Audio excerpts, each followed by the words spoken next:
आप सभी को मेरा राधे राधे। मैं हूँ राहुल बेंद्रेश और ये हमारा बेंद्रेश एकेडमी का फर्स्ट पॉडकास्ट है जिसमें हम अपनी फैमिली बेंद्रेश फैमिली की हिस्ट्री को ट्रेस बैक कर रहे हैं, उसकी ओरिजिन को जानने की कोशिश कर रहे हैं और जिसमें मैं सबसे पहले अपने फादर का इंटरव्यू ले रहा हूँ और ये बताएंगे कि इनके बचपन में फैमिली किस प्रकार से आगे बढ़ी और इनका बचपन कैसे आगे आया और यह यहाँ तक कैसे पहुँचे। तो it is going to be so interesting. तो let's hear from my father कि आपका जन्म कहाँ हुआ और आपके क्या नाम रहा, आपके फादर और आपकी जो भी है, आप अपना एक छोटा सा इंट्रोडक्शन। सबसे पहले तो मैं यही कहना चाहूँगा गाइस कि आज मेरा जो इंटरव्यू ले रहे हैं वो मेरा लड़का ले रहा है। मुझे बहुत ही अच्छा लगा ये कि मेरा फर्स्ट इंटरव्यू मेरा लड़का ही ले रहा है। तो ये मेरे लिए एक उत्साह बहुत बड़ी बात है। तो जन्म के बारे में बता रहा हूँ। जन्म मेरा 3/9/1973 को गांव बवाना में ही हुआ था। तो पिताजी का नाम श्री धर्मपाल जी है और हमारे दादाजी का नाम श्री बख्तावर सिंह है। जी। हम्म। और दादी का नाम हमारी रामो देवी।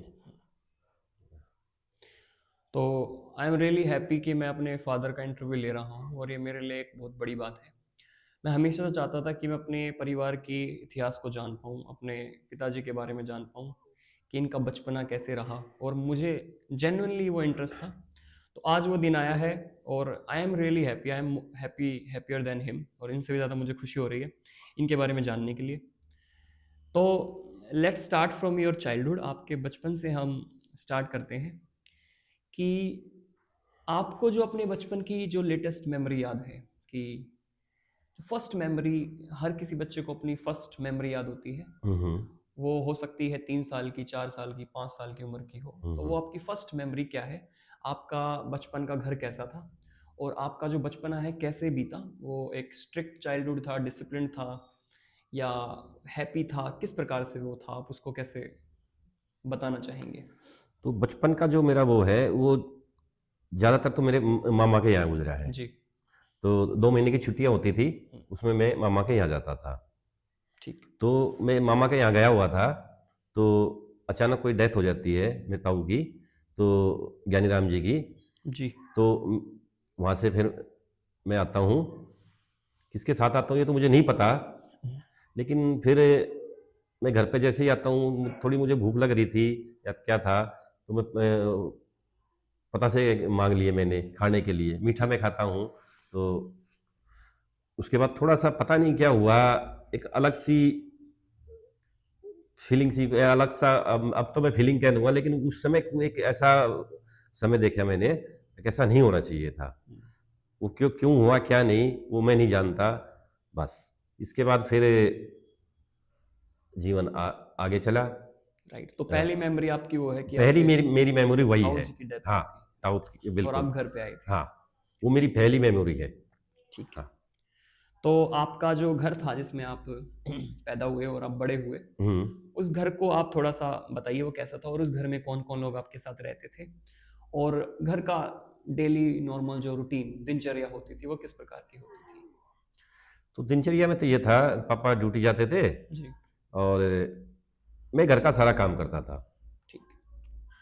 तो जो मेरे से छोटे भाई हैं वो छोटे थे, हम्म, तो बहन उस समय नहीं थी, जो मेरे को याद है। बहन मेरे सामने हुई थी। ठीक। हाँ। तो घर का सारा काम, जो भी घर का काम होता है वो सारा मैं करता था। ठीक। हाँ, उसके बाद मैं स्कूल जाता था। हम्म, स्कूल से आके फिर मैं फिर काम करता था। हम्म, तो ज़्यादातर मेरा समय जो है, स्कूल गया, स्कूल से आके फिर घर पे ही बीता है मेरा। ज़्यादा, बहुत ज़्यादा समय जो है सारा ही घर पे बीता है मेरा। ठीक है। हम्म। तो एक नॉर्मल इंटरेस्टिंग क्वेश्चन, आपके समय में जो खेल होते थे, हाँ। गेम्स, वो किस टाइप के गेम्स होते थे? जैसे हमारे समय में क्रिकेट हम ज़्यादा खेलते हैं या फुटबॉल या हम्म। नॉर्मली हमारे समय में फ़ोन वाले गेम ज़्यादा होते हैं। आपके समय में उस टाइम कैसे गेम थे और आप कौन से गेम को खेल के ज़्यादा रुचि लेते थे? हमारे समय में होते थे कंचे, जी। लट्टू, हम्म, और फिर क्या नाम है, हम वो खुड़िया भी खेलते थे, जिसको हॉकी बोलते हैं ना। हाँ हाँ तो हाँ। कीकर वगैरह थोड़ा से निकालते थे उनको, हम्म, और उनसे हम खुड़िया भी खेलते थे। पिट्ठू खेलते थे और चप्पल लित्तर, तो इस तरह के काफ़ी गेम थे। और गिल्ली डंडा, गिल्ली गिल्ली डंडा भी खेलते थे। और एक जो आपने देखा पानी तालाब होता है और उसके अंदर ऐसे काकर मारते हैं ना, ऐसे उसको तैसे तराते हैं, तो वो गेम हमें वहां तक पहुंचते, वहां तक जाते नहीं थे, तो हम कहीं उसको और खेलते थे। तालाब के पास तो जाने नहीं देते थे छोटे बच्चों को, हाँ तो हाँ, हम कहीं उसको और खेलते थे। खेत तो में किसी हाँ, में। खेत में नहीं, अपना आसपास ही खेलते थे। अच्छा। ज्यादा दूर तो जाने नहीं देते थे, घर हम्म। वाले जो थे ज्यादा दूर तो जाने नहीं देते थे। ठीक। तो उस खेल में एक ट्रेजेडी भी, एक हादसा भी हुआ। हम्म। हाँ, मुझे वो भी याद है। जी। हाँ, तो हम खेल रहे थे, हम्म। एक ताऊ का लड़का है, हम दोनों खेल रहे थे, और हमारे मकान के सामने ही बिल्कुल वो कुरडी होती है, पहले कुरडी बोलते थे, अब तो और कुछ बोलते हैं उनको।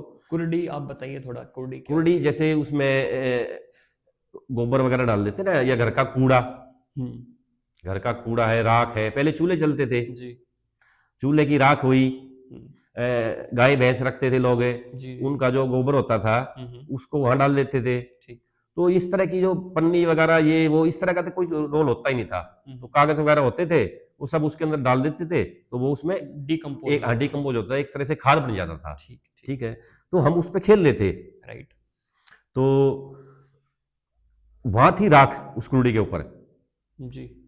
तो हम आपस में से ही काकर मार मार कर खेल रहे थे। तो मैं जैसे ही मेरे हाथ से काकर छूटी और मेरे को एकदम सामने से वो राख के अंदर से वो निकला, और उसके यहाँ ऐसे ऐसे काकर निकले, राइट।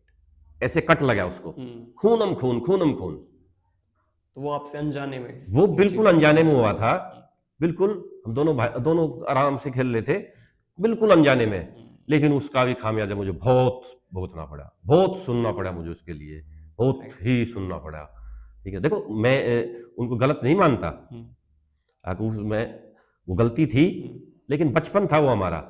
ठीक है, तो मेरे को जो भी जिसने भी जो कहा, मैं उसको बड़ी मैं सुनता रहा, क्योंकि गलती मैंने अपनी गलती मानी। भाई उसको चोट लगी, उसका तो चेहरा ही खराब हो गया था बिल्कुल। राइट। हाँ, तो इस वाले इंसिडेंट पे हम दोबारा आएंगे। जो मैंने जीवन में महसूस किया है, ऑब्जर्व किया है, और जो भी मैंने छोटे से जीवन में सीखा है, उसको मैं दिखाऊंगा कि कैसे जीवन का जो एक चक्र होता है वो पूरा होता है। इसी इंसिडेंट को लेके हम आगे उस पर आएंगे, तो आप उसको याद रखना। ओके। सो आपने अपने गेम्स के बारे में बताया, आपके बचपन के गेम। तो आपको सबसे प्रिय कौन सा गेम था जिसको आप खेल के ऐसे सोचते थे कि हाँ बस ये गेम मुझे बहुत अच्छा लगता है? जैसे हमें क्रिकेट सबसे ज्यादा अच्छा लगता था अपने बचपन में, और अभी भी क्रिकेट काफी पसंद है। आपके बचपन का वो एक गेम कौन सा था? वो छोटे जो ये गेम मैंने बताए, ये तो हम सारे खेलते थे, लेकिन जैसे ही थोड़ा सा और बड़े हुए, तो हमारे जीवन में क्रिकेट आया, और क्रिकेट भी मेरा प्रिय मेरा खेल। क्रिकेट ही प्रिय था, मेरा भी गेम। ठीक है, क्योंकि एक तो नाम मेरा, पापा ने पहले तो मेरा नाम कुलदीप रखा गया, लेकिन कुलदीप को हटा के फिर कपिल रखा पापा ने, कि उस दौर में कपिल देव का बहुत नाम था, तो उनके उसके अगेंस्ट ही वो नाम रखा गया मेरा। तो क्रिकेट से मेरा भी बहुत लगाव था। जी। राइट। तो उस समय इंडिया वर्ल्ड कप जीती थी, 83, हाँ शायद ऐसे 83 के आसपास, 84 में जीती है। 84। तो उसी समय मेनली इंडिया जो हमारा फर्स्ट वर्ल्ड कप जीती थी, और जब कपिल देव जी का बड़ा नाम था, तो वहीं से इंस्पायर होके मेरे फादर के फादर यानी मेरे ग्रैंडफादर, मेरे दादाजी ने पापा का नाम रखा था। सच अ ब्यूटीफुल नेम। तो बचपन में आपको क्या लगता है कि आपको जिम्मेदारियां किस उम्र में आपके ऊपर आ गई, और ये आपको लगा कि हाँ अब मुझे जिम्मेवारी या तो मेरे शुरू से ही आ गई थी, बचपन से ही जिम्मेवारी शुरू से आ गई थी, मैं जिम्मेवारी से कभी भागा नहीं। जी। हम देखते हैं आज की उम्र में बच्चे 25-25, 30-30 साल तक भी मैच्योर नहीं हो पाते, लेकिन कुछ इंसानों को जिम्मेदारी उनके बचपन से ही मिल जाती है। जैसे कि मेरे फादर, इन्होंने बचपन से ही सारा काम करना स्टार्ट कर दिया। तो that is the one thing of life कुछ लोगों को जिम्मेदारियां बचपन से उठानी पड़ती हैं। तो थोड़ा सा आप बताएं इसके बारे में। जिम्मेवारी के बारे में जी। देखो, जिम्मेवारी ये सबको भी नहीं मिलती, जी। मानता हूं मैं इस बीच को, सबको नहीं मिलती। जो निभा सकता है, ये या तो इसको कुदरती लगा लो या कुछ भी लगा लो आप, ठीक है। जो निभाता है उसी को मिलती है। जी। और मैं तो यही कहूंगा, अगर आपको जिम्मेवारी मिलती है तो उसको निभाओ, क्योंकि काम से बड़ा कोई वो नहीं है। कर्म जो होता है ना, इसी को कर्म कहते हैं। आपको काम मिला है, आप काम करो, कि काम से ही जीवन चलता है। तो मैं इस पर तो यही कहना चाहूंगा कि इंसान को जिम्मेवारी मिलती है तो उसको निभाना चाहिए, और जहां से भी जिम्मेवारी मिले वहां से शुरू कर दो जिम्मेवारी निभाना। तो आप अब थोड़ा सा अपने परिवार के बारे में बताइए कि आपको जो अपने परिवार की मेमोरी याद है, जो आपको आपके बड़े बूढ़ों ने बताया कि हमारा परिवार यहाँ से आया या हम यहाँ से शुरुआत हुई, जो भी आपको लास्ट मेमोरी याद है, और फिर आपने अपने आप को उस एनवायरनमेंट में कैसे पाया। देखो, वैसे तो मैं ज्यादा बाहर जाता नहीं था, जी। ज्यादातर मैं घर पे ही रहता था। हम्म। तो मेरी जो प्रिय थी वो मेरी दादी रामो देवी। तो वो मुझे कुछ ऐसे ज्ञान देती थी कि उससे बहुत बढ़िया लगता था मेरे को। तो उसने मेरे को ज्ञान दिया एक बेटा, पड़ोसी को देख के कमा और घर को देख के खा, तो जीवन में फिर कभी आपको क्या नाम, जीवन में कभी मार नहीं खानी पड़ेगी। तो कुछ इस तरह के वो नियम बताती थी, और किस तरह से आपको सुबह उठना है, काम करना है। जी। तो काम के प्रति तो हमेशा प्रेरित करती थी कि आपको काम करना है। तो ज़्यादा फैमिली के बारे में मैं इतना जानकारी नहीं है कि कहाँ से आए हैं क्या है, क्योंकि मेरा ज़्यादातर वक्त घर में ही गुजरा है। तो जी। इस तरह की मेरे को कोई नॉलेज नहीं मिली। ठीक। बस मैं काम में ही बिजी रहता था, ज़्यादातर मैं काम में ही बिजी रहता था, तो किसी ने मेरे को इस तरह का नहीं बताया। जी। और ना इस तरह की मेरी कोई रुचि थी, क्योंकि जब कोई काम में बिजी रहता है तो उसकी रुचि फिर काम में ही लग जाती है। राइट। हाँ, तो ऐसा था। तो आपकी अपने कर्म में इतनी सघनता थी, इतने विलीन थे कि उसके अलावा और कुछ नहीं। हाँ, मैं काम में इतना विलीन, मैं आज भी काम में विलीन रहता हूँ। जी। जब भी मैं कोई काम करता हूँ तो मैं उसमें विलीन हो जाता हूँ। राइट। हाँ। तो आप थोड़ा अपने फैमिली के घर में किस प्रकार का खाना बनता था, और आपको खाने में क्या रुचि थी, क्या आपको पसंद था, जो आपके बचपन की फेवरेट डिश रही हो उसके बारे में आप बताएं। आपका सबसे प्रिय खाना, भोजन। खाना तो वही अपना एक पहले तो नॉर्मल नॉर्मल ही वो होता था अपना। सब्जी तो बनती थी हमारे घर में, पापा को सब्जी बहुत पसंद थी। राइट। हाँ। और चूल्हे पे होता था ज़्यादातर काम। चूल्हे पे भी फिर गैस आ गई थी, तो थोड़ा बहुत गैस पे भी होता था, लेकिन ज़्यादातर हम चूल्हे पे ही करते थे। तो वो काम भी करता था मैं, सब्जी बनानी थी। हाँ, रोटी भी बना देता था कई बार। अब रोटी बना दी। एक मेन काम मिलता था मेरे को, जैसे सर्दियों में गाजर पाक बनाते हैं ना, तो वो काम आपको मिलता हाँ, था। वो तो मैं ही करता था उसको तो। ठीक है, चूल्हा जलाता रहता, वो दूध को भूनता रहता। ठीक है, तो क्या होता है, अगर उसको मैं बनाते बनाते गाजर पाक बन गया, तो उससे मेरा पेट भर जाता था। बनाते ही बनाते उसकी जो खुशबू होती थी ना, उससे ही पेट भर जाता था, और मैं फिर उसको सो जाता। ठीक है, फिर अगले दिन नेक्स्ट डे कोई मिल जाता, कई बार थोड़ा मिलता, तो ये ऐसे ऐसे भी होता था। हाँ। क्योंकि हर एक चीज लिमिटेड थी। ऐसा नहीं था बहुत सारा है, नहीं नहीं, हर एक चीज लिमिट लिमिट के हिसाब से बनती थी। तो ऐसा था। तो स्टार्ट करते हैं आपके दादाजी से। अपने दादा के बारे में आपको जो भी पता है वो बताइए। आपके जो दादा थे। दादाजी का सिर्फ मुझे नाम पता है, जी। बख्तावर सिंह। और उनका उनके बारे में मुझे ज़्यादा जान, हाँ, वो क्या नाम है, मिस्त्री का काम करते थे। हाँ। मिस्त्री का थोड़ा सा बताइए, मिस्त्री किस प्रकार का मिस्त्री काम? जैसे मकान बनाते हैं ना। जी। हाँ। तो वो इस तरह का काम करते थे, मकान बनाने का। और फिर थोड़ा पता चला कि उनके साथ मेरे पापा भी उनके साथ ही काम जी। पे जाते थे। हम्म। तो वो उनको एक नाम से पुकारते थे, थोड़ेदार। थोड़ेदार, थोलेदार। हाँ। तो थोड़ेदार बोलते थे उनको, इस तरह सा। थोलेदार का मतलब?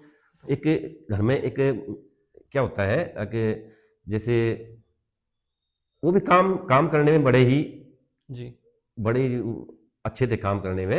ये नहीं था कि काम से वो पीछे भागते थे। हम्म। तो जब कोई बंदा काम करता है और उससे कोई ये कह दे ना तूने ऐसा किया, तो उसको थोड़ा सा गुस्सा आता है। हम्म। एक अच्छा काम कर रहा है और कोई उससे, तो टोक वो दे। फिर उससे थोड़ा सा अलग हो जाता है। फिर हम्म। उसको ठोड़ेदार कहते हैं, ठोड़ेदार मान जा कर। अच्छा जी। हाँ, तो इस तरह से उसको मनाते थे। हाँ, हम्म। ठीक है। तो इस तरह से एक अच्छे उसको इंसान को ठोड़ेदार हम्म। बोलते हैं। जी। हाँ। अब आप अपने पिताजी के बारे में बताइए, अगर आपको उनके बचपन का पता हो तो उसके बारे में भी, जो भी आपको पता हो। तो पिताजी के बारे में मुझे जो पता है, जो मैं बचपन से, आपके बचपन से रिलेटेड मेमोरी है वो बताइए आप आपके पिताजी के बारे में। बचपन से तो यही है कि पहले उन्होंने मेरा नाम रखा कपिल। जी। फिर उन्होंने मेरे को बैट दिलाया हम्म। खेलने के लिए। हम्म। मुझे बहुत खुश हुई, बैट दिलाया मेरे को। और मैं उनका हमेशा शाम को इंतजार करता था, पापा आएंगे टॉफी लाएंगे, पापा आएंगे। मैं एक ही धुन रहती थी मेरी। हम्म। शाम को जैसे ही 6 बजते ना, तो मैं बाहर, मेरे मकान के बाहर ही बिल्कुल एक खंबा था, मैं हम्म। उसके खंबे के चिपट जाता और उस पर खड़ा होकर मैं एक ही नारा लगाता, पापा आएंगे टॉफी लाएंगे, पापा आएंगे टॉफी लाएंगे। यही चलता था मेरा। ठीक है। तो ये चीज़ें हैं मेरी पापा के साथ। हम्म। तो फिर आगे आगे तो पापा बताते थे कि मैं पहले डीटीसी में उन्होंने ज्वाइन किया। जी। तो डीटीसी में वो क्या होता था उस समय, तो चेंज खरीद ज़्यादा चलती थी। हाँ हाँ। हाँ, रुपए ऐसे कागज़ के ज़्यादा नहीं होते थे। हम्म। तो बताते थे कि एक थैला होता था, उसमें खरीद होती थी। तो एक बार क्या हुआ, वो जेब कतरे चढ़ गए गाड़ी में, हम्म। और वो उनके साथ पता नहीं पीछे पीछे कहाँ चले गए। तो वहाँ से फिर बच के ही आए वो। किस तरह से निकल के आए, क्या कैसे, वो तो यही जानते हैं। फिर उसके बाद उन्होंने वो नौकरी छोड़ दी। फिर वो उन्होंने इनकम टैक्स में ज्वाइन कर लिया। जी। बस इतना तो मैं जानता हूँ, इनकम टैक्स में वो फिर नौकरी में जाते थे। तो दादा ने एग्जाम दिया था इनकम टैक्स का? नहीं, मुझे इस बात का कोई अच्छा। कोई ठीक है। जानकारी नहीं। कैसे उनके बारे में, उनकी सर्विस के बारे में मुझे कोई ज़्यादा जानकारी नहीं है। हाँ, जी। इतना जानकारी है कि वो इनकम टैक्स में थे। हम्म। बस। ठीक है। हम्म। दादा आपको बचपन में कोई कहानी सुनाते हो, या वो आपके साथ कैसे टाइम स्पेंड करते थे जो आपको याद हो? वो अपने दिल की हर बात मेरे को शेयर करते थे। जी। जब भी वो थोड़ा सा अपना वो होते थे, वो अपनी जो भी बात थी वो मेरे को शेयर जरूर करते थे। और हम्म। किसी से नहीं बताते थे वो, ठीक। क्योंकि उनकी बात मैं ही सुनता था। हम्म। और मुझे गर्व है कि उनकी बातों से ही मैं हम्म। आगे बढ़ा हूं। ठीक। अगर वो मेरे से शेयर नहीं करते तो शायद मैं भी हम्म। ऐसा नहीं कर पाता। तो मैं इस बात को बहुत ही अच्छा मानता हूँ कि जी। एक पिता अपने बच्चे को अपनी बातें शेयर करे, तो बहुत ही, जो समय अब सब थोड़ा चेंज हो गया है, हम्म। लोग नहीं करते हैं। लेकिन मेरी रिक्वेस्ट है कि अपने बच्चों के साथ जो भी घटना हुई है, जो भी हुई है, अच्छी है बुरी है, वो शेयर जरूर करनी चाहिए। जरा जरूर कहूँगा। इससे बच्चों का मनोबल बढ़ता है। लाइक हमारे पापा ने सच बोला भाई।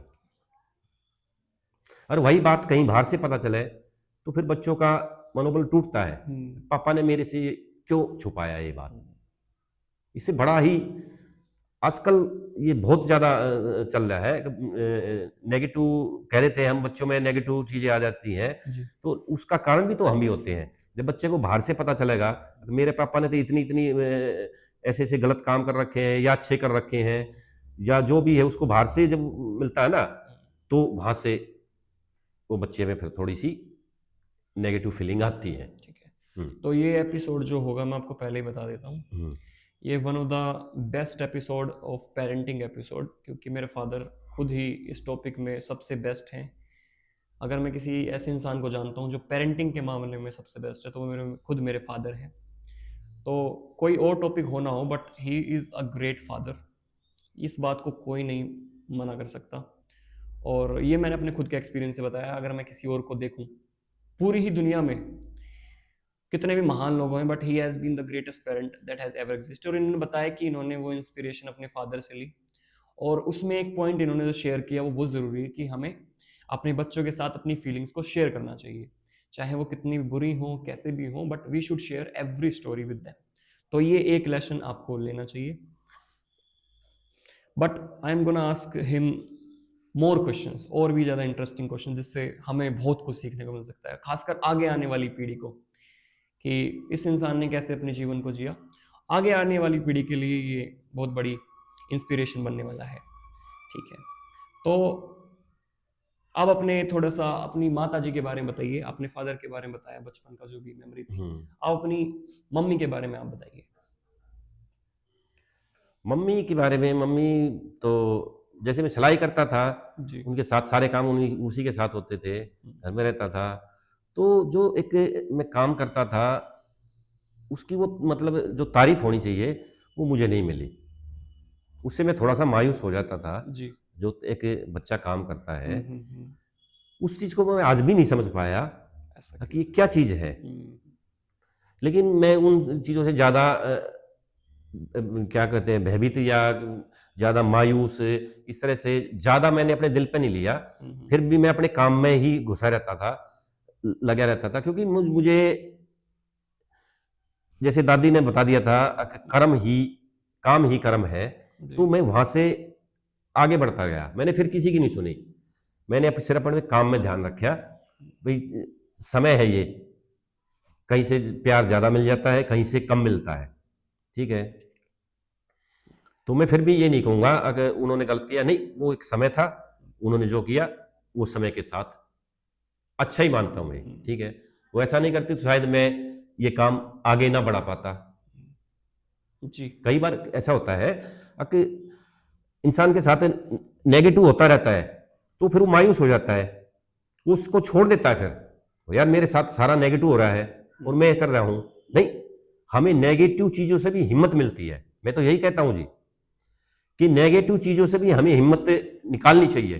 पॉजिटिव से तो मिलती है हिम्मत है, भाई मेरी कोई तारीफ करेगा तो मुझे और ज्यादा हिम्मत मिलेगी। लेकिन नेगेटिव में जब तारीफ कोई नहीं करेगा तो मैंने वहां से भी अपनी हिम्मत को कभी मरने नहीं दिया। जी। हाँ, तो ये मैं जरूर कहना चाहूंगा कि इस तरह से इंसान को, हाँ दिल दुखता है, लेकिन उसमें ज्यादा ध्यान ना दे, बस काम पे अपना फोकस रखे और आगे बढ़े। जी। तो समय रेखा के हिसाब से जो भी हुआ, जिस प्रकार का भी हुआ, अच्छा बुरा, तो आप ये कहना चाहते हैं वो सही हुआ अपने समय के हिसाब से जो हुआ। हाँ, समय के साथ जो होता है वो सही होता है। सही होता हाँ। है। ठीक है। तो ऐसी एक कहानी है, एप्पल के फाउंडर रहे स्टीव जॉब्स की। तो उनकी भी कुछ इस प्रकार की कहानी है कि बचपन में जो उनकी माता थी, जो उनकी रियल वाली माता थी, बायोलॉजिकल मदर, तो उनके वो हो गए थे, तो वो उनको एडॉप्शन के लिए देना चाहती थी। तो उनके जो रियल माता पिता हैं वो तो कभी पता भी नहीं चल पाया। तो उसकी माता जो थी वो कॉलेज में ही थी, और वो ये चाहती थी कि मेरा जो लड़का है वो कॉलेज में जाए। तो उसको कोई ऐसे माता पिता अडॉप्ट करें जो ये गारंटी लें कि ये लड़का कॉलेज में जाएगा। तो जिन्होंने ये गारंटी ली, उनको ऐसा लगता था कि कोई लड़की होगी। तो जब उन्हें पता चला कि कोई लड़का हुआ है, तो वो लोग चले गए छोड़ के कि हम लड़के को नहीं लेंगे, हम तो लड़की एक्सपेक्ट कर रहे थे। तो फिर कोई और माता पिता आते हैं उसको अडॉप्ट करने के लिए, पर वो बड़े गरीब होते हैं। उसकी माँ ये गारंटी मांगती है कि जब तक तुम ये गारंटी नहीं दोगी कि मेरा लड़का कॉलेज में पढ़ेगा, जब तक मैं तुम्हें अडॉप्ट नहीं करने दूंगी। बट फिर वो लोग मान जाते हैं, उसकी माता मान जाती है जब वो गारंटी देते हैं कि हाँ ये कॉलेज में जाएगा। बट स्टीव जॉब जब कॉलेज में जाता है तो 1-2 महीने के बाद ही उसे ऐसा लगता है कि मेरे माँ बाप ने जो इतने पैसे जोड़े उसको मैं इतने महंगे कॉलेज में खर्च नहीं कर सकता। वो कॉलेज छोड़ देता है वहीं से, और कॉलेज छोड़ के वो एक ऐसी क्लास ज्वाइन कर लेता है जिसमें उसको सुंदर राइटिंग के बारे में बताते हैं, कैलीग्राफी के बारे में। अच्छा। तो उसको वो लेता है, उसको कुछ नहीं पता वो वहां क्यों जा रहा है, कैसे जा रहा है, तो उस काम को करने लग जाता है। फिर बाद में वहां पे उस समय अमेरिका में कंपनी स्टार्ट हो रही थी, कंप्यूटर्स की नई नई कंपनीज आ रही थी। उस समय कंप्यूटर तो नहीं थे, बट हाँ धीरे धीरे उनका जन्म हो रहा था। तो स्टीव जॉब्स भी ऐसी कंपनी में घुसता है और उसे कुछ नहीं पता, ना कॉलेज की कोई एजुकेशन ना कुछ, और वो भी कुछ ना कुछ बनाने की कोशिश करता है। वहां से उसने एक गेम बनाया, और जो उसने अपने कॉलेज लाइफ में सीखा था हम्म, कि सुंदर राइटिंग कैसे होती है, फिर वो अपने कंप्यूटर के अंदर वो सुंदर राइटिंग, अलग अलग कैलीग्राफी लेके आता, जो किसी और के पास नहीं थी उस समय। तो वहां से एप्पल कंपनी बहुत ज्यादा फेमस हो जाती है। हम्म, तो स्टीव जॉब्स बात करता है कनेक्टिंग द डॉट्स की, कि हमारी लाइफ में जो भी इवेंट हुआ, जिस प्रकार से हुआ, कि एक ना एक दिन वो कनेक्ट हो जाएगा। जो भी चीज हुई, जो भी चीज हमें लग रही है पहले खराब हुई, बुरी हुई, एक समय आएगा कि जब हमें लगने लगेगा कि वो बिल्कुल सही चीज थी जो भी हुई। तो वो जो बिंदु है कनेक्ट हो जाएगा लाइफ में, और हमें समझ आ जाएगा कि हाँ, लेकिन हमें उस बीच हार नहीं माननी। हमें ये नहीं सोचना कि हमारी लाइफ में क्यों हुआ, कैसे हुआ। हार तो हमें माननी जी। चाहिए। हार तो देखो, कोई भी गेम है उसमें जीत हार बिल्कुल। होती है ना। तो ये लाइफ भी एक गेम ही है। राइट। ठीक है, हार मान लो, हार हो जाती किसी चीज में, कोई काम कर रहे हैं हम वो नहीं कर पा रहे, राइट। चलो भाई नेक्स्ट, फिर कोशिश करते रहना चाहिए। मैंने अपने जीवन में प्रैक्टिकल ज्यादा किए हैं। किसी भी चीज पे, कोई भी काम है, शायद ही कोई काम हो मैं नहीं जानता हूं। जी। ठीक है, तो कहां से आया ये काम? मैं कोई पढ़ाई की हो नहीं, ना मैंने कोई ऐसी पढ़ाई की है, ना कोई इस तरह का वो है, ना कोई मेरे पास ऐसा कोई सर्टिफिकेट है कि भाई मैं इंजीनियर हूं या यो हूं। जी। तो इस तरह की, तो ये सारी जो चीजें हैं मैंने प्रैक्टिकल की हैं। जी। और जो लोग प्रैक्टिकल करते हैं ना, वो ही नई नई चीजों को खोजते हैं। जी। ऐसा होता है, नई नई चीजें खोजे उनमें। और ये ईश्वर सबको नहीं देता है ऐसी चीजें, अगले भी सब ऐसे होते हैं। और वो फिर इस तरह के इंसान उनको ज्यादा लगाव नहीं होता भाई मुझे अच्छी ड्रेस चाहिए, या वो अच्छा, उनकी यार दाढ़ी बड़ी रहती है, हेयर बड़े रहते हैं, वो अपने काम में बिजी रहते हैं, जी। तभी वो एक नई चीज को खोज के लाते हैं। ठीक है, और उस समय उनका जो परिवार का बिहेव होता है ना उनके साथ है, वो एक अलग होता है। पता नहीं किस चीज में लग रहा है, तो उन चीजों को भी उसको झेलना पड़ता है। और तब जाकर वो एक ऐसी चीज निकाल के लाता है, और तब वो जो परिवार के उसके सामने आती है, तो तब उनको खुशी जिसको होती है, जिसको दुनिया याद रखती है। जिसको दुनिया याद रखती है। राइट। हाँ, तो स्टीव जॉब्स को भी जो कंपनी उसने बनाई, और जो हाँ, पॉडकास्ट हम जिस फोन में रिकॉर्ड कर रहे हैं, जिस लैपटॉप में यूज कर रहे हाँ, हैं, जो कंपनी उसने बनाई, हम्म, उसको अपनी ही कंपनी से निकाल दिया गया था। बिल्कुल। पूर्ण रूप से उसको बाहर कर दिया गया था। हम्म, और जब वो बड़ा हुआ और उसने देखा कि उसको खुद की कंपनी से निकाल दिया गया, तो वो दिन उसके लिए बहुत बुरा था, कि जिस कंपनी को उसने बनाया, जिस कंपनी को उसने अपनी पूरी जीवन दिया, उसको उसी कंपनी से बाहर निकाल दिया गया। लेकिन उसने हार नहीं मानी, उसने नई कंपनी बनाई, एक और कंपनी बनाई पिक्सार के नाम से। और एक दिन उसको एप्पल में दोबारा वापस बुला लिया गया कि तेरे अलावा इसको और कोई नहीं चला सकता। तो हम देख ही रहे हैं कि वो लेगेसी, जब एप्पल के फ़ोन आते हैं लोग किस प्रकार से पागल होते हैं। तो लोग सिर्फ एप्पल का फ़ोन नहीं खरीद रहे, वो एक लेगेसी है जो स्टीव जॉब छोड़ के गया है, वो चीज़ हम खरीद रहे हैं। So that is very important कि किस प्रकार से लाइफ में डॉट्स कनेक्ट होते हैं।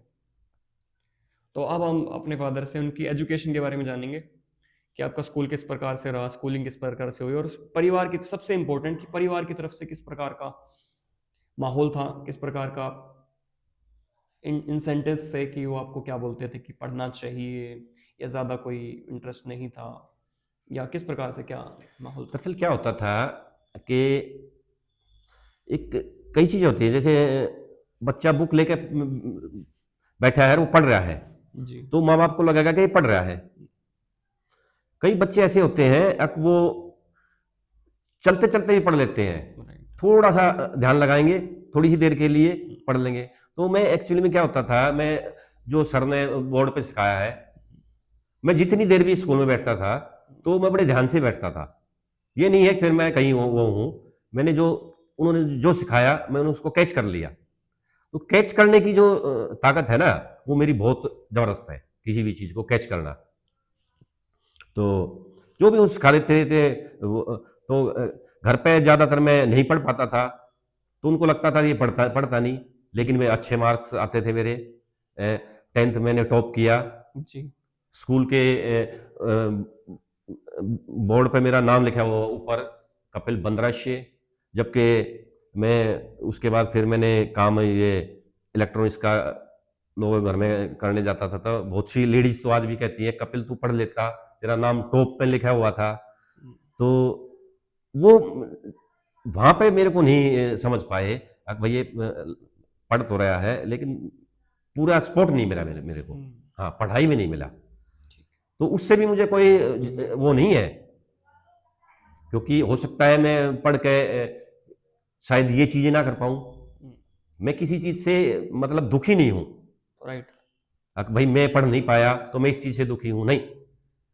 तो मैं आज जो काम कर रहा हूं, जो मेरे को नॉलेज है, मैं इससे खुश हूं हर एक चीज से। देखिए असल लेकिन पढ़ाई में थोड़ा सा मेरे को जी। सपोर्ट नहीं मिला। हाँ, ये मैं जरूर तो कहूंगा। उसको आप उस बात का आपके जी थोड़ा बहुत भी दुख है किसी भी प्रकार से, अगर हो तो बताएं। दिस इज वेरी हाँ इंपॉर्टेंट। देखो, थोड़ा बहुत उस समय लगा था भाई, क्या थोड़ा बहुत दुख तो आता है। अगर एक बच्चा पढ़ रहा है और नहीं पढ़ने दिया जा रहा है उसको, तो थोड़ा बहुत तो दुख तो होता है। तो लेकिन फिर मेरे को बोला गया भाई ये छोटे क्या नाम है इंग्लिश स्कूल में पढ़ते हैं, मैं गवर्नमेंट में पढ़ता था, वो इंग्लिश में पढ़ते थे, तो हो सकता है शायद नहीं वो मैनेज कर पा रहे हो। तो फिर मैंने छोड़ दी पढ़ाई, तो चलो मैंने फिर मेरी एक शॉप करा दी गई थी, मैं उस पर। तो ये 10वीं क्लास से स्टार्ट हो गया था? नहीं, मैं 12th किया था मैंने। तो 12th तक फैमिली का सपोर्ट था या कम सपोर्ट था? कम था, ठीक है। सपोर्ट कम तो था। वो जो सपोर्ट गिरा वो कौन सी क्लास से गिरा? सपोर्ट तो या वो शुरू क्या से ही नाम है, ऐसा था? ये तो शुरू से ही था, पढ़ाई के मामले में तो शुरू से ही ऐसा था। ना कोई बुक थी ना कुछ था, बल्कि मैंने क्या नाम है 11th और 12th तो मैंने खाली एक रफ कॉपी से पास कर दी थी। कोई बुक नहीं थी मेरे पास, कोई कुछ नहीं था। एक केवल जो 6 से लेकर और 10th तक जो मेरी कॉपी होती थी ना, नोटबुक है, उनके 2 पन्ने 4 पन्ने 10 पन्ने वो निकाल निकाल के मैंने एक बहुत मोटी कॉपी बना ली थी, और उसी से मैं 11th और 12th कर गया था।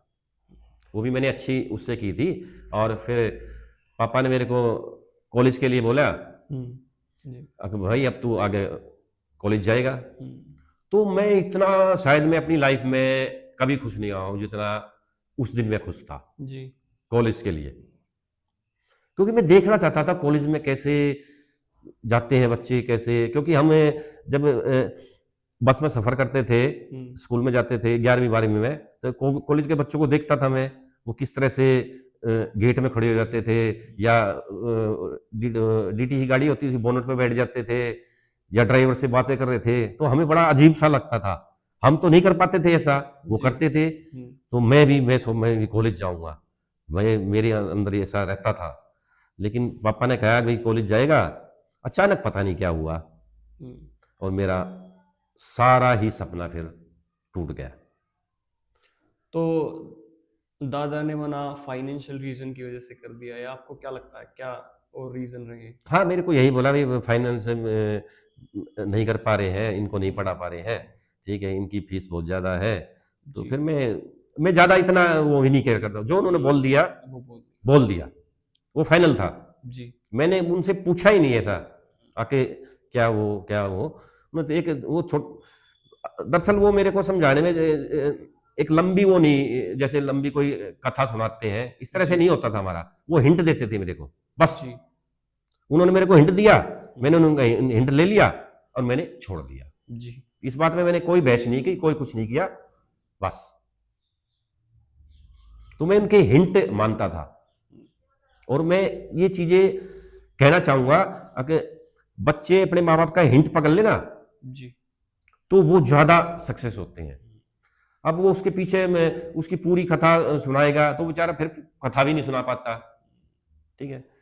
तो उसने हिंट दे दिया, मैंने आगे बढ़ गया, फिर मैं जो कार्य दिया उन्होंने, मैं उस कार्य में फिर आगे बढ़ गया। तो सक्सेस की अगर हम डेफिनेशन को मद्देनजर रखें तो हम ये देखेंगे कि सक्सेस का मतलब केवल ये नहीं है आपने जीवन में कितना पैसा कमाया, आपने कौन सी नौकरी करी, आपके पास कितनी ज़मीन है, आपको कितने लोग जान पा रहे हैं, पर सक्सेस का मतलब है आपने जीवन किस प्रकार से जिया, आपने जीवन कितनी निष्ठा के साथ जिया, आपने जीवन कितनी सच्चाई के साथ जिया, और क्या आप मुस्कुराते रहे। इस पे थोड़ा सा मैं भी कहना चाहूंगा कि सक्सेस ये नहीं है मैंने बहुत पैसा कमा लिया, जी। मैंने पैसे का अंबार लगा लिया, प्रॉपर्टी भी मेरे पास बहुत कुछ है, लेकिन मैं अपने बच्चों को कुछ नहीं समझा पाया, तो मैं सक्सेस बिल्कुल भी नहीं हूं। अगर कोई सोचे कि मैं सक्सेस, नहीं नहीं नहीं, मैं तो सक्सेस हूं ही नहीं। जी। सक्सेस में उस इंसान को जो मैं अपनी बता रहा हूं, सक्सेस में उस चीज को मानता हूं कि जो मैंने सीखा है और उसमें से निकाल के मैं वही चीज अपने बच्चों को थोड़ी और ज्यादा सिखाऊं जी। और ज्यादा प्रेरित करूं उनको। ठीक है, एक बच्चा भूखा कैसे रहता है, एक समय उसको पहनने को नहीं मिले तो वो कैसे अपना समय निकालता है, जी। और जब वो बच्चा ऐसी चीजें सीख जाता है ना, तो उसको कहते हैं सक्सेस। पैसे से कोई सक्सेस नहीं है। अब पैसा है भाई, वो पैसा तो आज है कल नहीं है, ठीक है, जी। लेकिन जो बच्चे के अंदर गुण आते हैं, जिसको हम गुण बोलते हैं, बच्चों को गुण आने चाहिए, बस ये जरूर कहूंगा तो मैं। इसको हम हाँ इस एग्जांपल से समझेंगे, जैसे बीकन पास किया जाता है रेस में एक इंसान से दूसरी इंसान की तरफ, तो एक जनरेशन से दूसरी जनरेशन की तरफ एक व्यक्ति किस प्रकार से, जो उनके बड़े बूढ़ों ने उन्हें अच्छी चीज़ें सिखाई, वो अगली जनरेशन को पास कर देता है, तो उसको हम सक्सेस मान सकते हैं, है हाँ ना। ये बिल्कुल। चीज़। हाँ, क्योंकि मेरे को मेरे बड़ों ने सिखाया, मेरी दादी ने सिखाया, फिर मेरे पापा ने सिखाया, तो मैंने कोशिश की मैं आप लोगों को पास करूं। अगली पीढ़ी को हाँ वो ठीक है, चीज़ें दे मैं दूं। अपने बच्चों को ऐसे आगे पास करूं, और तो वो मेरी बात को माने, तो मैं मानूंगा कि सक्सेस हूं भाई मैं। और वो मेरी बात को नहीं मान रहे हैं, तो फिर मेरे पैसा का फायदा क्या है। जी बिल्कुल। ऐसे ही मेरे पापा ने मेरे को 2 बार मूवी दिखाई, शराबी पिक्चर। उन्होंने शराबी पिक्चर मेरे को क्यों दिखाई, तो उसमें एक डायलॉग है, अमिताभ बच्चन बोलते हैं कि पूत कपूत तू क्यों धन संचे, पूत सपूत तू क्यों धन संचे। वो अक्सर मेरे को ये चीज बोलते थे। जैसे ही घर में थोड़ा झगड़ा हो जाता था, तो पापा ये चीज बोलते थे कि पूत कपूत तू क्यों धन संचे, पूत सपूत तू तो क्यों धन क्यों धन संचे। संचय। तो इसका अर्थ है तेरा बेटा सपूत है, यानी वो कर सकता है, कुछ भी कर सकता है, तो तू उसके लिए धन क्यों इकट्ठा कर रही है। और तेरा बेटा कपूत है, नालायक है, तो फिर उसके लिए धन इकट्ठा क्यों कर रही है। तो ये बातें मेरे को पता नहीं कितनी बार उन्होंने, कितनी बार वो रिपीट करते थे। ठीक है, तो उनसे भी मैं बहुत ही मतलब एक पॉजिटिव वो मिलती थी एनर्जी, यानी एक नेगेटिव पॉजिटिव।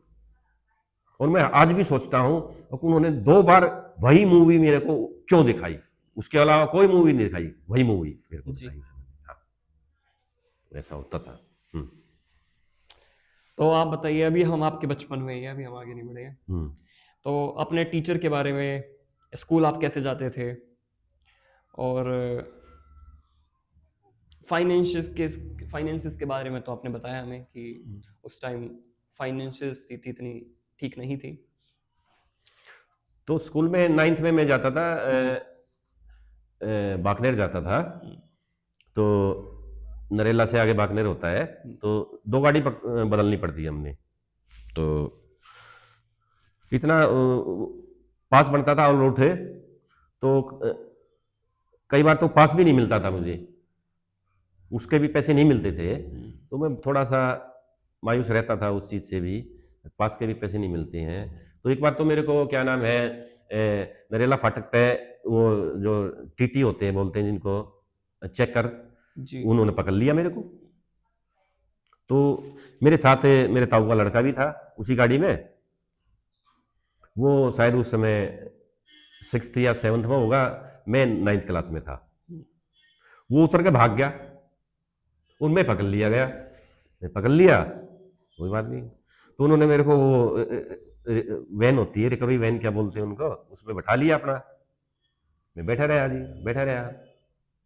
उन्होंने मेरे को पूछा, हाँ भी कहाँ से, मैंने बता जी भवाना से, ऐसे ऐसे ऐसे, पापा इनकम टैक्स में। तो वो भी थोड़ा सा हैरत रहे, जी। यार पापा तेरा इनकम टैक्स। फिर मैंने थोड़ा सा बताया मैं ऐसे ऐसे, तो फिर उन्होंने मेरे से वैन की सफाई करवाई, बोला सफाई करके जा इसकी।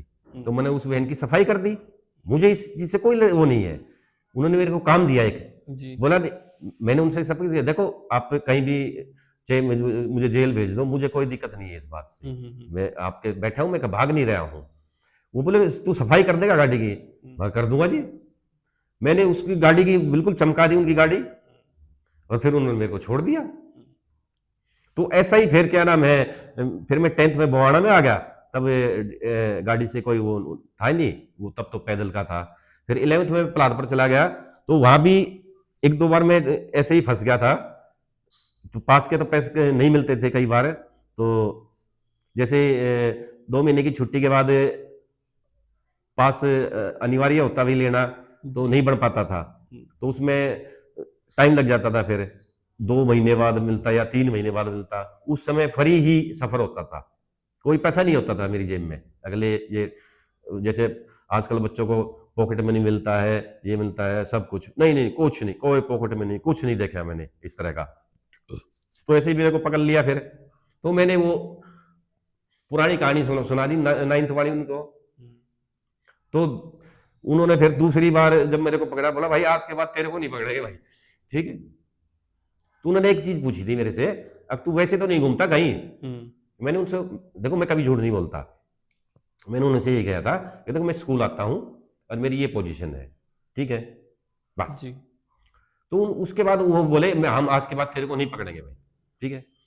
बस वो मान गए। और मैं क्या नाम है, फिर जब भी पास का पैसे मिलते मैं पास बनवा लेता, नहीं मिलते तो नहीं। मैं ज्यादा प्रेस नहीं किया कभी भी, अब मुझे चाहिए वो चाहिए, ठीक है। तो वो तो भाई माँ बाप का खेल होता है भाई, उनको ध्यान रखना चाहिए बच्चे को क्या चाहिए क्या नहीं, ठीक है। तो उस चीज़ से भी मुझे ज़्यादा वो नहीं था। फिर मैं 12th तक मैंने पढ़ाई करके, और मैं फिर भी खुश हूँ मैं, ऐसा कुछ नहीं है भाई। तो ऐसा होता है। तो ये आपकी बचपन की बातें थी। हम्म। अब आप ये बताएं कि जैसे फैमिली के अंदर, ओवरऑल जॉइंट फैमिली में किस प्रकार से महिला और पुरुषों के बीच में जो एक स्थिति थी, जैसे किसी किसी परिवार में ओपन होता है, महिलाएं भी काम करने जाती है बाहर हम्म। और पुरुष भी वर्किंग होते हैं। किसी किसी फैमिली में ऐसा नहीं होता, किसी किसी समाज में थोड़ा सा हम्म। कंजर्वेटिव टाइप होता है। तो आपके फैमिली में किस प्रकार से था? तो महिलाएं ज़्यादातर किस प्रकार काम करती थी? हाउस होल्ड कोरस था तो वो किस प्रकार से था? लाइक भैंसें वगैरह थी, दूध डेयरी वगैरह, या खेतों का काम था? हम्म। तो फैमिली के पुरुष जैसे आपके चाचा और आपके पिताजी किस प्रकार के काम में थे, और वहाँ की महिलाएं किस प्रकार के काम में थी? जी। मेरे पापा तो ऐसा नहीं सोचते थे कि वो इस तरह के कोई काम करे, जी। बाहर के काम करे, वो हम्म, नहीं सोचते थे। वो कभी ऐसा नहीं, महिला अपने घर का काम करे वो ही ठीक है। हम्म, नौकरी, नौकरी से तो वो मेरे को भी वो करते थे। नौकरी एक अच्छा वो नहीं है, नहीं, क्योंकि उस टाइम सैलरी भी बहुत कम होती थी। तो नौकरी की तो मेरे से भी वो करते थे ज्यादातर। वो कहते थे काम, बिजनेस में ध्यान रखो, बिजनेस बढ़ाओ। तो बिजनेस के लिए भी पैसा चाहिए भाई, जी। बिजनेस ऐसे तो नहीं चलता, हम्म, बिजनेस के लिए भी पैसा चाहिए। तो वो प्रेरित करते थे ज्यादातर, घर का काम करो, कोई अपना काम करो। हम्म, तो महिलाओं को बाहर भेज के वो खुश नहीं थे, हम्म, नहीं।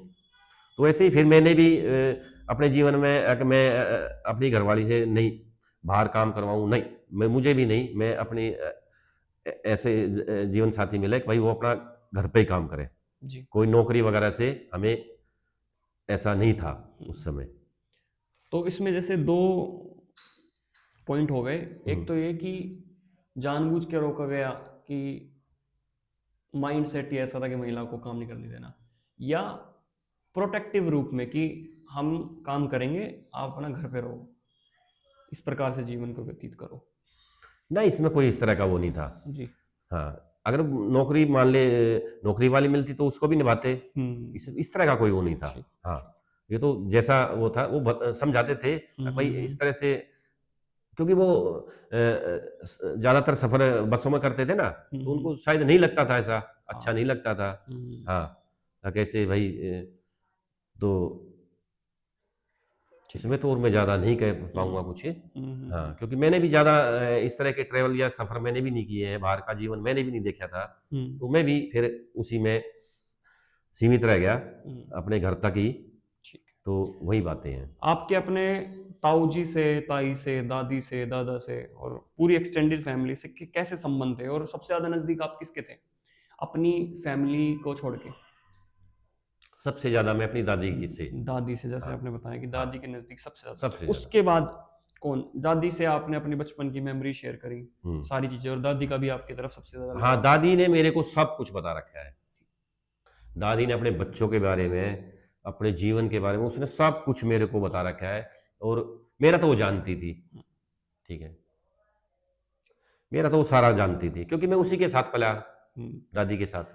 हाँ। तो दादी की मेमोरी सबसे ज्यादा जरूरी है, क्योंकि दादी की मेमोरी ज्यादातर लोगों के पास नहीं है हुँ, ना। ये सौभाग्य सबके पास था कि वो सारी हुँ, बातें दादी की हुँ, किसी को पता चले। तो हुँ, इस वक्त तो फैमिली में बहुत कम लोग हैं जो दादी के बारे में सही में जानते हो। हुँ, हुँ। तो आप उनके बारे में बताइए कुछ ऐसी बातें जो उन्होंने आपको बताई हो। दादी के बारे में एक तो वो एक उसको आयरन लेडी बोलते थे, दादी को। जिससे भी मैंने बाहर के लोगों से पता कराया या जो भी लोग बताते हैं, दादा को बहुत अच्छा इंसान बताते थे। हम्म। और दादा थोड़ा सा उसको गुस्से वाला बताते थे। हम्म। भाई तो थोड़ा दादा तो मैंने नहीं देखे, थोड़ा उसको गुस्से वाला, थोड़ा सा मतलब जैसे कोई काम ना करे हम्म। तो थोड़ा उसमें बताते थे, काम ना करे तो गुस्सा आ जाता था। वैसे वो बहुत अच्छे इंसान थे। दादी एक शांत, ऐसी निर्मल शांत, मैं कहूँ ऐसी तो लेडी, ऐसी तो औरत शायद मैंने देखी ही नहीं उनके अलावा। 103 साल की होकर वो स्वर्ग सदारी थी। तो उन्होंने जो जो जो बातें मेरे को बताई, ज़्यादातर तो हमें अपना ऐसे ही अपनी आपस में बातें करते थे। अपना तू क्या कर रहा था, तू माँ दादी तू क्या करती है। एक उनकी खासियत थी कि वो खाना उनको सब हर घर घर से मिलता था। हम्म। तो वो ये नहीं है कि कहीं भी बैठ कर खा लेती, कहीं भी वो, तो वो एक अपने पल्लू में बांध लेती थी। वो उसको पल्लू से फिर वो हमेशा पल्ले में वो खाना खाती थी, पल्ला करके, किसी को दिखाती थी नहीं। वो कभी भी किसी को नहीं दिखाया उसने कि मैं खाना खा रही हूँ या वो खा रही।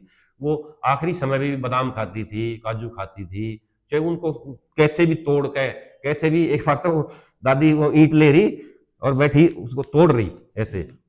दादी क्या कर रही है, बोली बादाम है, कट मेरे पास, हम्म। मकई में ईंट मिल जाएगी, बोला ईंट भी खा जा। ये भी एक अच्छा होता है। हम्म। बच्चे जैसे बचपन में मिट्टी वगैरह खाते हैं ना, और जी। माँ बाप तो उसको रोकते हैं, हम्म। है मिट्टी खा गया, ये कर गया। आजकल तो जरा सी धूल लग जाएगी, मेरा बच्चा तो गंदा कर दिया, ये कर दिया, ऐसे मोटिवेट हो जाते हैं, ऐसे लड़ाई झगड़े हो जाते हैं। नहीं नहीं नहीं नहीं, बच्चों को उन्होंने सिखाया बच्चे कैसे खेलते हैं, बच्चे कैसे मिट्टी में खेलते हैं, राख में खेलते हैं, उससे एक शरीर के अंदर बहुत बड़ी ताकत मिलती है बच्चों को। ऐसे रखना चाहिए। तो दादी ऐसे तोड़ रही थी, फिर उसने मेरे को भी दिए, ले तू भी खा। तो एक बार क्या हुआ, दादी, मेरी परचून की दुकान थी, हम्म। तो दादी आ गई मेरे पास से, बोली वो ऐसा करे तो 2 रुपए के पतासे दे दे। मैंने पतासे डाल कर दे दिए, मैं ये ले दादी। तो लफाफे आते थे उसमें, ये नहीं थी, पन्नी नहीं होती थी तब। जी। हाँ, लफाफे होते थे, मैं लफाफे भी बनाता था। हम्म। तो मैंने उसमें डाल के दे दिए। बोलिए 2 रुपए, मगा ये जेब में रख ले। तो मेरे को कहती थी काले मुंह वाले, वो हमेशा मेरे को काले मुंह वाले धर ले इसने, ठीक है। वो जबरदस्ती मेरे को पैसे देके जाती थी। कभी किसी का उसने एहसान नहीं लिया भाई, जी। कभी भी किसी का। और कभी किसी को उसने ये नहीं कहा कि मुझे ये चाहिए वो चीज, जिसने जो दे दिया उसने खा लिया। कभी वो मायूस इस तरह से नहीं हुई। हाँ, जब उसका दिल रोता था तो वो मेरे से हर बात शेयर करती थी। तो उन बातों को मैं नहीं शेयर कर पाऊंगा, क्योंकि ये एक दादी पोते की जो बातें होती हैं, अंदर की बातें होती हैं, ये नहीं, इस तरह की नहीं कर पाऊंगा। लेकिन बहुत बार मैंने देखा कि वो दुखी हो जाती थी, हम्म। तो उसके दुख को मैं बाहर निकालता था, मैं उसको हिम्मत देता था। जब मैं दुखी होता था वो मेरे को हिम्मत देती थी। तो हमारा दोनों का बस यही लगाव है कि हम दोनों जब भी दुखी होते थे तो दोनों आपस में बातें करके और हमारी गाड़ी आगे चल पड़ती थी बस। तो दादी का दुख मतलब आप सिर्फ हिंट दीजिए कि किस चीज से रिलेटेड था, परिवार से, उनके बच्चों से, किस चीज से वो होता था? क्या होता है, देखो ऐसा होता है जैसे पेंशन मिलती है, जी। ठीक है, तो मैं एक ही चीज बता रहा हूं। तो कोई भी लेडी है, कोई भी जो अपने उस पर जीती है, तो वो फिर किसी का एहसान नहीं लेती। जी। जब उसको पेंशन मिलती थी तो अपनी पेंशन से ही अपने, जैसे दो लड़की, हमारी दो बुआ थी, ठीक है, तो उसी में से वो उनको देती थी, ठीक, जो भी उनको देना होता उसी में से वो देती थी।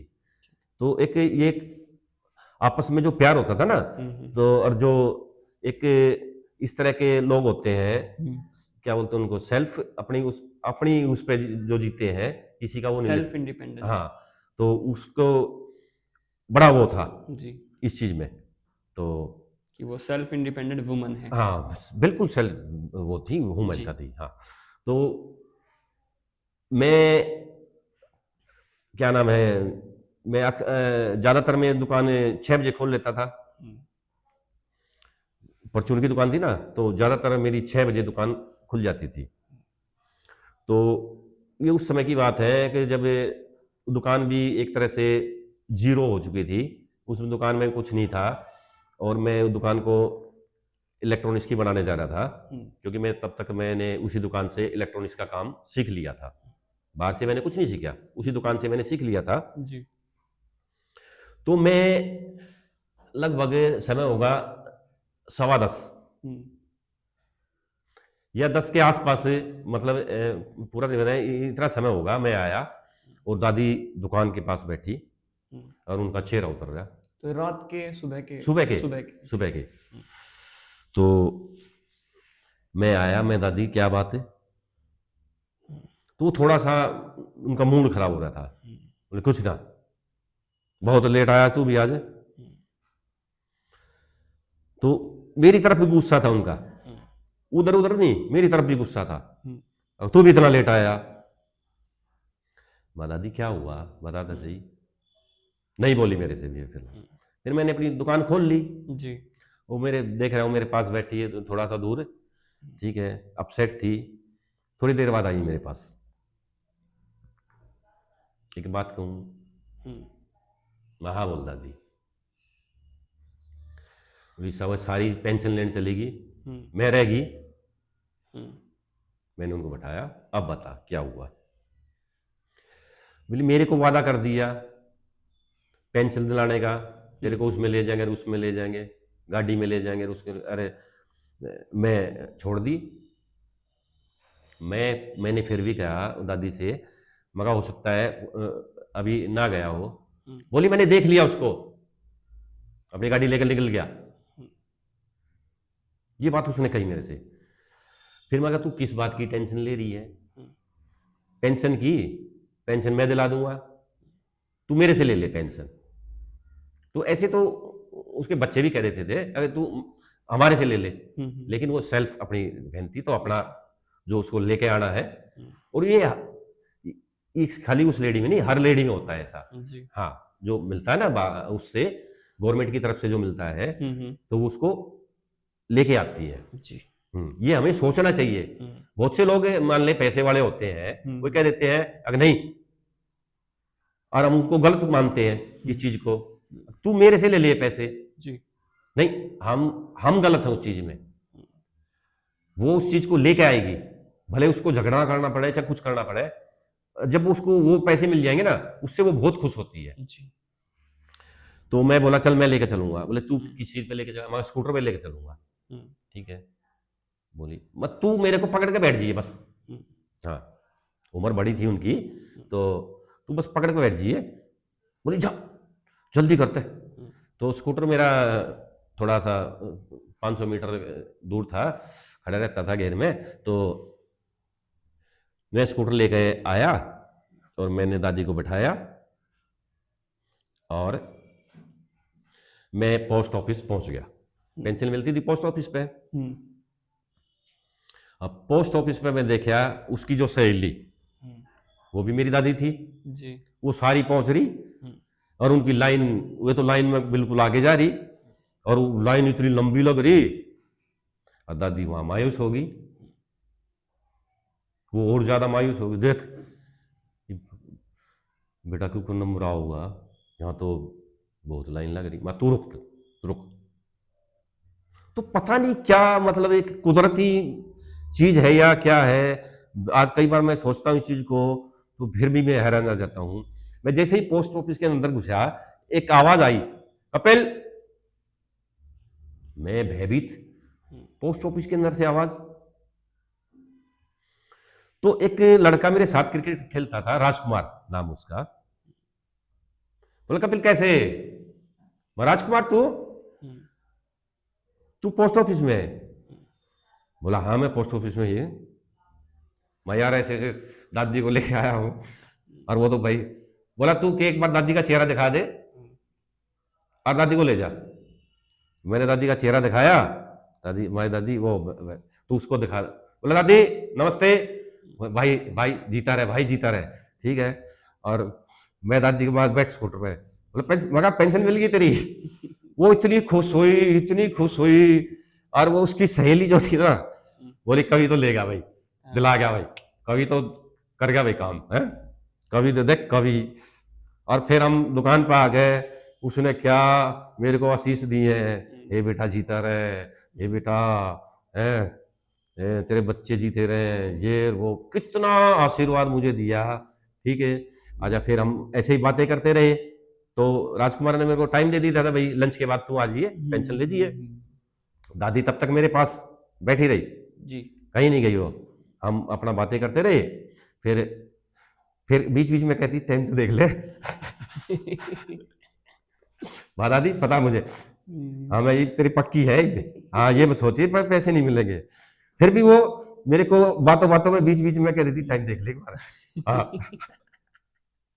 फिर मैं गया, मैं दादी अब मैं जा रहा हूँ, अब तेरी पेंशन, मैंने लाकर उनकी पेंशन दी। वो पल मुझे आज भी जब मैं सोचता हूँ तो मेरी हंसी, आंसू भी आते हैं मेरे, हंसी भी नहीं रुकती। तो एक अनूठा प्यार जिसको बोलते हैं ना, तो मैं एक ऐसा खुशमिजाज इंसान, मतलब एक ऐसी शक्ति मिलती है, मैं अपने आप को इतना वो मानता हूँ। अब मुझे एक ऐसी दादी मिली, ऐसी दादी मिली, ओह, जिसने मुझे इतना स्नेह किया, इतना प्यार किया, इतना प्यार किया, ओह, वो मेरी। अच्छा मैं आपको एक बात बताऊं कि ये जो पैड़ियाँ खाली पड़ी हुई हैं इस पे आपकी दादी भी बैठी हुई है, ठीक है। उसको इसी तरीके से जियो। जब मेरे दादा चले गए थे तो मेरे को आपने बताया था कि तेरे दादा कहीं नहीं गए, यही है, इसी सोफे पे बैठे हुए हैं। तो मुझे जब भी ऐसा लगता है कि कुछ मेरे साथ ऐसे हुआ तो मैं हमेशा ये सोचता हूँ कि वो यही है, यहीं बैठे हुए हैं। हाँ वो तो यही होते हैं बेटा, यही होते हैं, सब यही होता है, होता यही। हाँ तो ये जो पीछे पैड़ियाँ खाली पड़ी हैं ये आपके जो प्यारे जो चले गए वो यहीं बैठे हुए हैं। हाँ यही है, ठीक सब है, यही वो यही आपको सुन रहे हैं। लेकिन उनको हम महसूस करना चाहिए बस। हाँ, अगर वो हम महसूस नहीं करेंगे ना तो कुछ नहीं है, वो सब यही है। उधर वो बैठा, वो दादा बैठा, वो दादी बैठी, वो बैठा, वो बैठा, वो भाई बैठा, ये बैठा, सब तो यही है, सब यही है। लेकिन हम उनको महसूस नहीं करते। और महसूस जब इंसान महसूस करेगा ना तो उसकी आंखें भर आएंगी, महसूस करेगा था। नहीं तो ये दुनिया भाई, मैं नहीं कहता जैसा है, ठीक है, महसूस यही कहूंगा कि महसूस करो तभी जीना। तो आपकी वो मेमोरी कि आपकी दादी आपके पीछे स्कूटर पर बैठी हुई है आपको पकड़ के, और पूरे ब्रह्मांड की खुशी छा गई है और आप उसको लेके आ रहे हो। और उस पल के लिए, उस लम्हे के लिए आपको एक गाना गाना है कि उस मोमेंट के लिए आप एक गाना गाओ अभी, कोई भी ऐसा गाना जो वो मोमेंट चल तू जी जाए। गाना बता उस मोमेंट के लिए। हाँ, भाई गाने तो मुझे सारे आते हैं, ठीक है। तो उस मोमेंट आप सोचो कि आपके बचपन का एक ऐसा कौन सा गाना है जो पूरा बचपन। मुझे तो सारे गाने आते हैं, उस मोमेंट के लिए आप बताओ मैं क्या कौन सा गाना गाऊं, ये तो आप सोचो कोई भाई। कोई पुराना ही गाना होना चाहिए। हाँ तो पुराना, हाँ ऐसा हो सकता है जो आपके दादा का जो आपका फेवरेट हो या आपके पापा का फेवरेट हो, वो बचपन, उसमें बचपन समाया होना चाहिए उस गाने में। हाँ तो देखो मैं गाना तो तुम्हारा वो भी गा दूंगा है, लेकिन तुम उस मेमोरी में आओ। हाँ ठीक हाँ, है। तुम बताओ पुराना गाना, सोच के बता है कैसा कौन सा गाना है।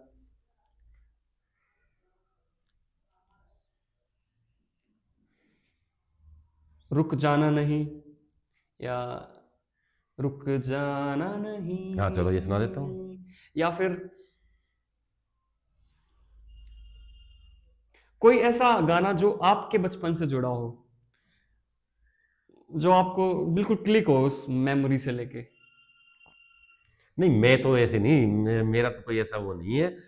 हाँ मैं वो रेडियो ठीक करता था, म्यूजिक का मुझे बहुत लगाव था, लेकिन हर गीत सुनता था मैं।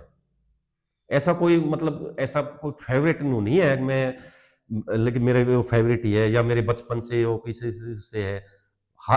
अगर मैं इस तरह से देखूं तो हर गीत मेरे बचपन से जुड़ा हुआ है। जी। हर हर गीत मेरी लाइफ से है। ये नहीं है कोई गीत ऐसा हो अब मेरी लाइफ से नहीं है। सारे गीत गीत ऐसे होते हैं अब उसमें कोई ना कोई ऐसा मुखड़ा, कोई ना कोई कली ऐसी आ जाती है वो लाइफ से जुड़ी हुई मिलती है। ठीक है, जैसे कहाँ चला है मेरे बंदे, जीवन से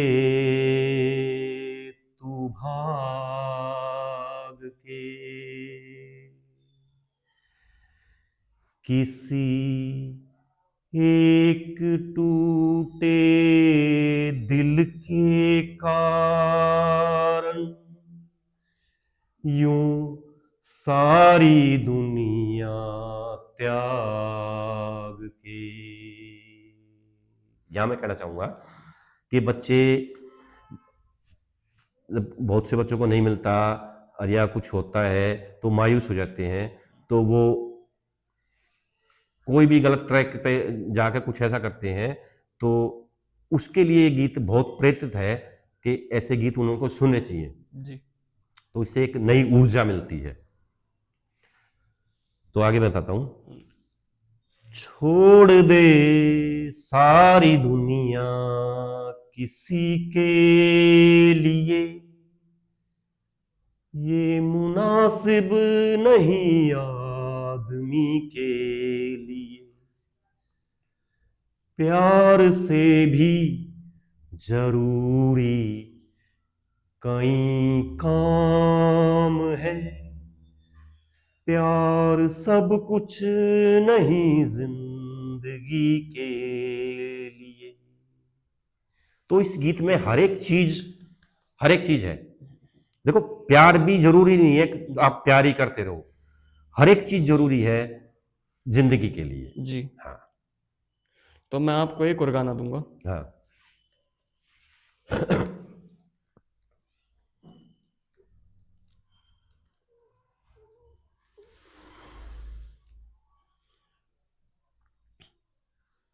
तो आप देखना आपके बचपन से कौन सा गाना सही लगता है।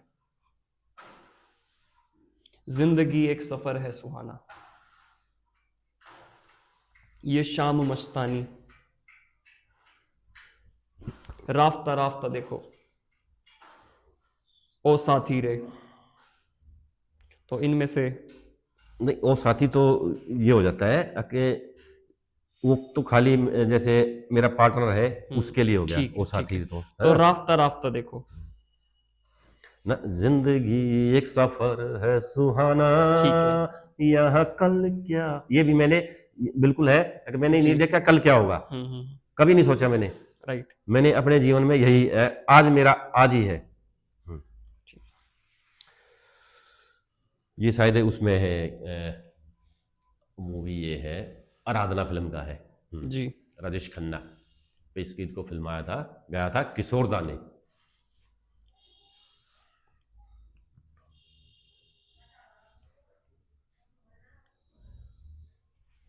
सुहाना सफर और ये मौसम हसीन, सुहाना सफर और ये मौसम हसी, हमें डर है हम खो न जाए कहीं, सुहाना सफर और ये मौसम हसी। ये ज्यादा नहीं आता मेरे को। हाँ। ये शाम मस्तानी मदहोश किए जाए, मुझे डोर कोई खींचे तेरी ओर लिए जाए। ये गाना होता है जैसे कोई एक, जैसे काम पे गया हूं मैं, मान ली सपोज करो मैं काम पे हूं, तो मेरी ड्यूटी खत्म होने के बाद जैसे ही मैं घर की तरफ खिंचाव होगा, तो ये गाना आता है, फिर बच्चों का खिंचाव है, उसका खिंचाव है, जी। ये शाम मस्तानी मदहोश किए जाए, कोई डोर तुझे खींचे खींचे जाए मेरी तेरी, ओर हाँ लिए जाए। ऐसे, हाँ।